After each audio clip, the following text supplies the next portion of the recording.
Josh, you had a question. Yeah. I think I've got one that may not cover one that you've gotten before either.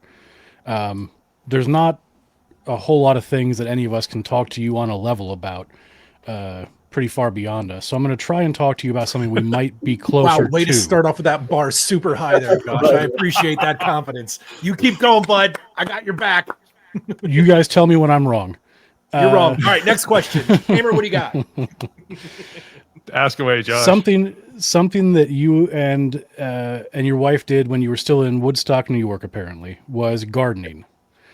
And that would have put you in the same area as we are, in the same climate as we are. So I'm curious, because I enjoy gardening as well.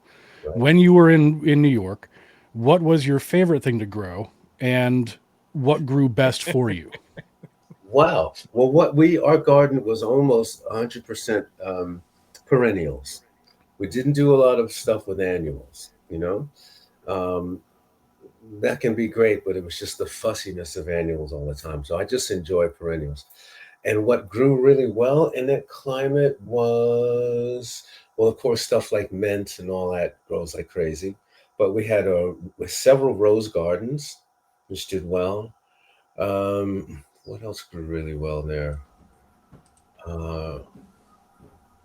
We had this incredible tree, actually, that Sting and Trudy gave to me when my father died. And it was, I'm trying to remember it right. And it was huge. They had a guy brought it up from New York City and had it implanted. We were actually on tour when they did it. And gosh, why can't I remember the name of this? It was super fragrant. I can't remember it now, but it had these beautiful white cones on it. That grew. Bola de Noche, isn't it? Lady of the Night. It only blooms at night and it smells. No, it's a different one. No, this is seasonal bloom and it has these gorgeous white, like cone-like kind of flowers on it. It's terrible. Anyway, that did really well. But we had, we had tulips, we had roses. I tried in the backyard. It didn't work out because of the sunlight pattern, but I got so into it, and I had all these books on gardening. I had the book that the Queen's gardeners use in England. It's called the something guide to pruning and training plants. You know, it's like a big thing. And then I had books by gardening books by Monet.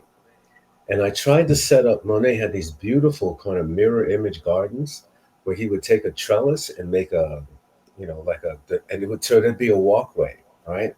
And on the trellis would be a rose trellis, beautiful, everything and like a big circle, all roses in bloom on this trellis.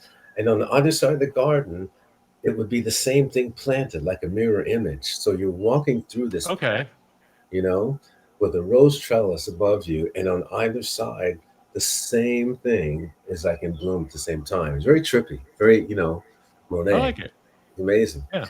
And we tried a version of that. We didn't have the right sunlight pattern to make it happen exactly right, but, we did stuff like it's all about trying, Yeah, you learn as you go. I love that. I did enjoy gardening in upstate New York, though. We really did enjoy that. It was good fun. I was going to say tomatoes. No.